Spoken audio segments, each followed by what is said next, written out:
Hi, you guys. Happy Saturday. I'm out here enjoying a beautiful walk, and I decided to take this opportunity to vlog. This week was a really rough week for me because,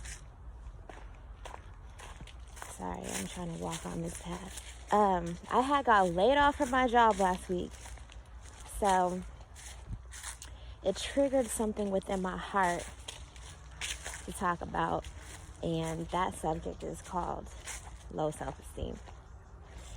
But before I even begin with that, I just wanted to first vent and get this off my chest. So let me tell you what happened. As y'all know, I had started this job like about 4 months ago, and I had just made my 90 days. But when I first started, I had noticed a lot of passive-aggressive behavior from my direct supervisor. So I had a face-to-face with him. I was like, I don't know if you wanted an assistant or not, but if not, let me know so I can go ahead and move on, because at the time I had a lot of offers. So he was like, no, I really want this to work, but like, don't try to be extra ambitious, just stay in your lane, which I get. However, he was doing stuff like always trying to trip me up, like putting me on these tedious tasks and trying to always be like, well, you don't know what you're doing, but yet I was certified to do these tasks, so I knew exactly what to do, but he wasn't performing those actions. So, and he had his reasons or excuses why, but he also didn't want me performing those actions, which are the key tasks to what we do. But there was no way that I could not, because it's part of what we do. But anyway, enough with that. The whole point is that I'm trying to say is that I should have followed my heart when I saw passive-aggressive behavior, and I should have just took it upon myself to leave a toxic situation, because it was toxic. It was stressful, and it was strainful, and it was unnecessary. But I endured because I was making money, and plus I'm long-suffering. So anyway, as I began to evolve within my position, he had no choice but to say, oh, well, we ran out of work, so I'm going to have to lay you off. But that was the only thing he could do, because I had the heart-to-heart with him. Like, look, I'm not here to be in the middle of your games with this company, blah, blah, blah. So don't involve me with the bullshit, basically. But, okay, vent over. Who knows the whole story? Who knows the truth? Who knows? The point is that I got laid off, so I was really angry for like the week. And within that week, it was like, I know I'm really bubbly and nice and all that, but things be happening to me all the time.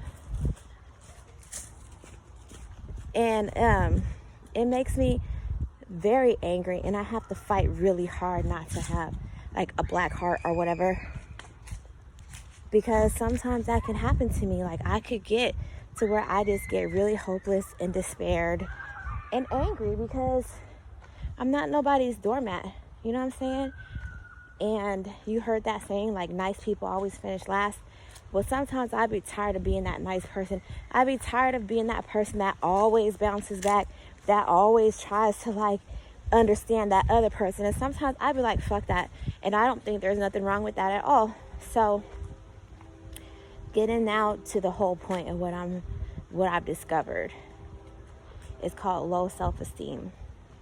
The root of, for me, a lot of the things that I feel like I've experienced now that I've overcome a lot of the surface level issues, such as being in relationships, getting dogged out, whether it's at work or in personal relationships, whether it's family, friends, partners, bosses.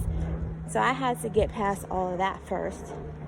But down deep inside, it was something else still. Like, what is causing me or making me attracted or attractive to these situations? And the answer is low self-esteem. Now that takes a lot of courage to say and to admit, because nobody wants to admit to having low self-esteem issues. Okay? And that's something that I feel like you need to face wholeheartedly in order to really, really, really move on and move forward. And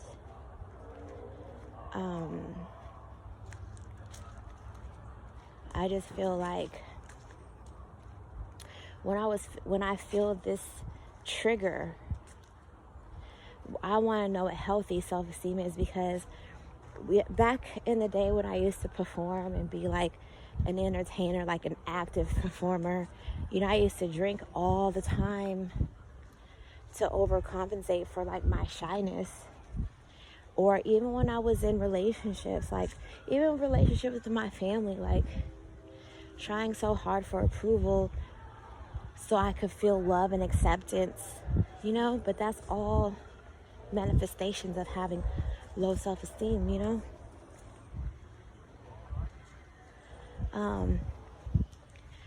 let me find a little spot. So I am used to project to project, so that's a strength of mine. I'm used to bouncing back real quick and figuring it out. But I was kind of sad about the way things went down, and the stability that I had. As y'all know, I had made a vlog a couple months ago when I first got hired, and I was bawling, crying. I was like, God didn't give me a breakthrough.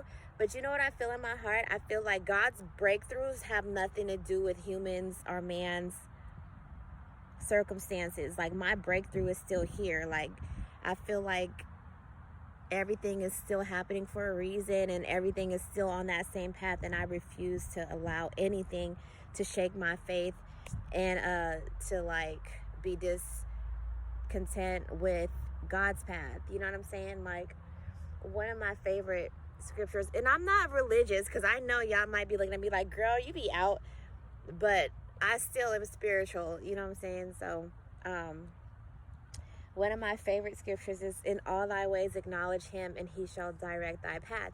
That was my scripture since I was a child. So even in my humanity and me turning up and me being who I am, I still have God in my heart, you know what I'm saying? And that's not for anybody to judge or tell me what's in my heart or not, and vice versa. It's not for me to tell somebody if God's in your heart or not, so that's why I always say that, because I'm struggling with the fact that I be judged all the time, no matter what. It's on the good side, on the wild side, on the creative side, just being a regular person. Ever since I can remember, it's people stay looking to see me fail, you know what I'm saying?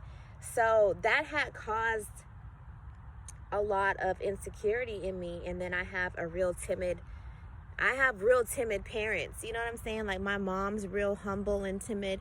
My dad's real low key, you know what I'm saying? He don't really like to get into a lot of confrontations. But the thing that I found in my heart that I was feeling, that I had to research with whether or not it was triggered by me getting laid off, I still felt this emptiness in my heart, this sadness, and I had to deal with codependency and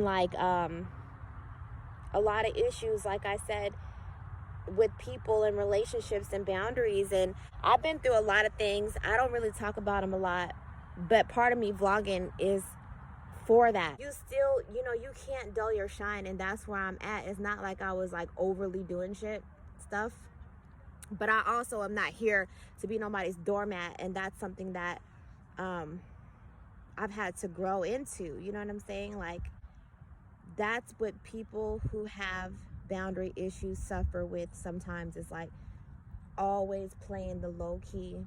And that's not to say being overly outstepping your role or your boundaries, you know what I'm saying? Back to the whole point of it all is that all of that comes into say is that I can remember even without that job, even with that job, even like it's not about the job. Even in other situations, like there was always a void. Like then I discovered what it was. It was like low self-esteem. Having low self-esteem is at the center of a lot of things, and it doesn't necessarily always manifest into like addiction problems or codependency problems or, you know, bad relationships, work or personal or romantic. You know, sometimes it starts really, really small. And there's a fine line between like low self-esteem and like narcissism, because it can manifest in so many ways, but just you want to make sure that you catch that within yourself and within your children. Like, you know, you don't gotta overly praise your children, but tell them you love them. Like, tell them they're good enough as they are. Tell yourself that. And within your children, like, you know, you don't gotta overly praise your children, but tell them you love them. Like, tell them they're good enough as they are. Tell yourself that too. You know what I'm saying? Like, maybe you didn't have the perfect parents. Maybe you didn't have somebody like always raising you up, or maybe somebody was overly praising you and then life hit you like, I'm not perfect, or the opposite, like nobody ever was like, good job, you know, you're beautiful, or you're handsome, or you're smart.